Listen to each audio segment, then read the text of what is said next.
Hello, Trà Vinh xin chào các bạn. Hôm nay thì theo yêu cầu mình sẽ làm bánh cống nha. Công thức này thì bánh giòn và có độ xốp. Mình ăn ở bên trong nó xốp xốp mềm mềm, ăn ngon lắm, nó không có bị khô cứng đâu.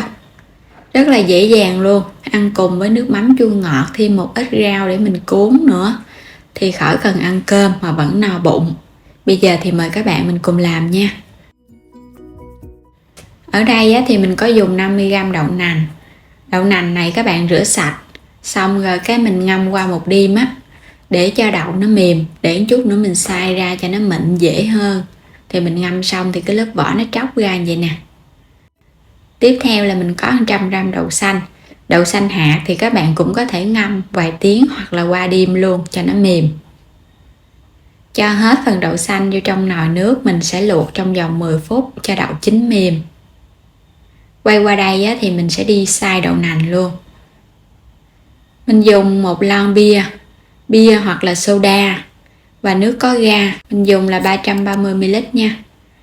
Mình sẽ cho vô một phần để xay đậu nành. Rồi các bạn sẽ xay cho nó mịn ra. Đậu này ngâm trước cho nên là mình xay cũng nhanh. Các bạn xay chút xíu là nó mịn rồi. Sau khi phần đậu nành đã mịn rồi thì bây giờ mình lấy nó ra nha. Xay cùng bia nên thấy nó hơi bọt bọt một chút. Mịn nè, thơm bia lắm luôn á. Sẽ cho hết phần đậu nành xay ra cái thau, mình sẽ lấy luôn cái phần xác đậu luôn. Không có cần phải lọc rây gì hết, để cho bột nó giòn. Tiếp theo nữa mình dùng đây là 250g bột gạo lọc, bột cái loại hạt vậy nè thì bánh nó giòn hơn. Còn không có thì các bạn dùng loại mịn thay thế cũng được. 50g bột mì đa dụng thì mình lường khoảng 3 muỗng canh Chút xíu bột nghệ cho cái bánh mình nó có màu đẹp, không có thì bỏ qua. Và đây là 2 loại bột mình dùng nè. Các bạn sẽ cho lần lượt bột vào trong đậu nành đã xay. Mình sẽ pha bột luôn, cho bột nghệ vô luôn nha. Rồi mình nêm vào đây nửa muỗng canh hạt nêm, nửa muỗng canh đường, chút xíu muối. Còn nếu mà các bạn không dùng đường thì có thể thay bằng chút xíu bột ngọt ha.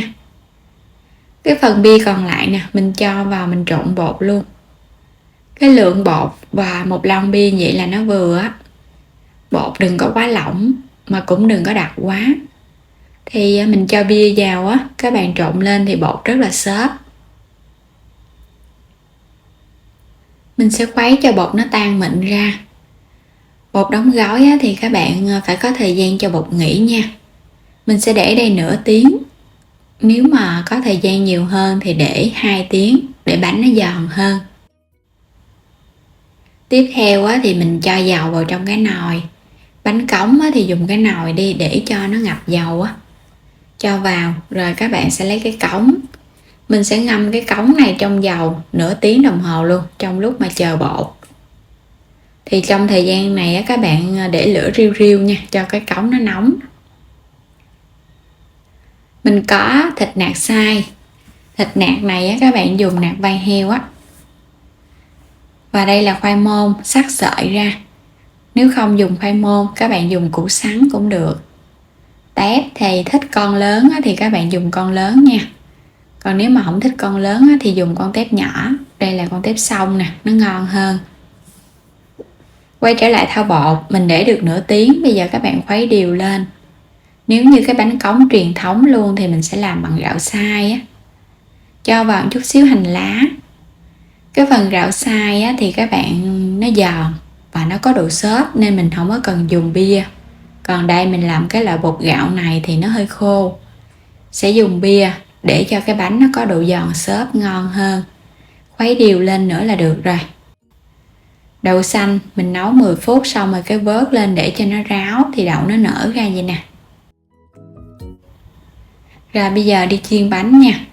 Dầu phải thật là nóng sôi, cái cống phải nóng thì khi mà mình cho bột vào nó không có bị dính.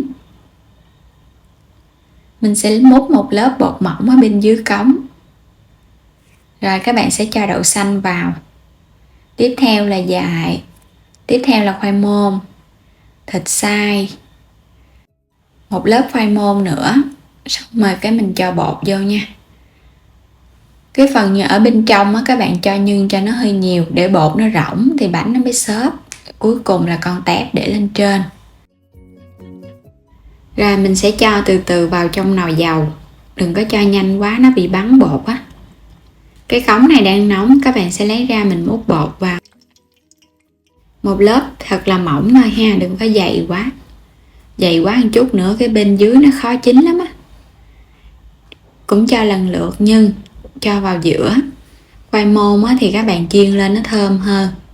Còn nếu mà thích có cái độ xốp xốp ngọt ngọt á, thì dùng củ sắn. Tùy theo sở thích của mỗi người nha. Rồi lần lượt mình cho vào mình chiên. Đừng có chiên lửa áp. Lửa áp á, thì ở bên trong nó có chín khoai môn á. Khoai môn sẽ bị sượng, ăn dễ bị đau bụng lắm á. Chiên để cho nó vàng. Mình chiên chút xíu là bắt đầu nó vàng à. Mà chiên chút xíu cái thấy dầu nó hơi đen ha. Tại vì tép á, mình chiên lên là chút nó đen dầu à. Rồi cái cống nó đã vàng xung quanh này, bây giờ mình dùng cây dao mình gỡ nhẹ lên. Tại vì á, mình ngâm dầu lâu và cái cống của mình đã dùng rồi cho nên là nó cũng tróc. Cái bánh này thì nó không tróc nhiều ha, nó hơi dính đít chút xíu nè. Chiên sơ nữa, khi mà thấy xung quanh bánh nó vàng giòn thì mình sẽ gấp bánh ra, cho qua cho nó ráo dầu nha. Mình sẽ vớt lên luôn. Nếu mà kỹ hơn thì các bạn dùng cây dao á, mình khoét nhẹ ở dưới đáy của khuôn bánh để cho nó nhanh chín. Rồi mình cho tiếp cái bánh kế vô. Cái nồi của mình hơi nhỏ nên mình chiên 2 cái à. Cho ra. Lần lượt thì các bạn chiên cho đến hết bột. Thì phần bột này á, là mình làm được bao nhiêu cái bánh nè. Cái khuôn, cái cống của mình nó cũng hơi lớn á. Và nước mắm chua ngọt, củ cải, đồ chua. Nước mắm á, thì mình có nhiều video chia sẻ lắm, thì mình để đường link trong phần mô tả. Bánh rất là giòn, xung quanh giòn rụm luôn. Nè, mình gõ nè, các bạn nghe được cái độ giòn ha. Giòn và có độ xốp thì bánh cống nó mới ngon. Còn giòn mà nó bị cứng á, khi nguội các bạn ăn nó cứng ngắc là không có ngon đâu. Bên trong rất là xốp luôn. Rồi bây giờ thì mình sẽ cuốn cùng với rau cải nè. Bánh cống này á, mà các bạn ăn cùng với bún cũng ngon nữa nha. Cuốn rau cải thì chấm thêm nước mắm chua ngọt, có thêm một ít đồ chua. Rồi bây giờ mời các bạn cùng thưởng thức bánh cống với mình nha.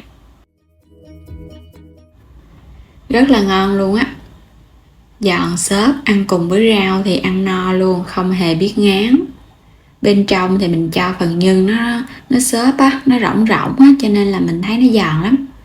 Và đặc biệt các bạn chiên càng vàng á, thì cái lớp bột rất là giòn. Và đến đây thì mình cảm ơn các bạn đã theo dõi hết video của mình nha. Vui lòng đăng ký kênh, chia sẻ các video ủng hộ kênh mình. Xin chào tạm biệt và hẹn gặp lại các bạn trong những video tiếp theo.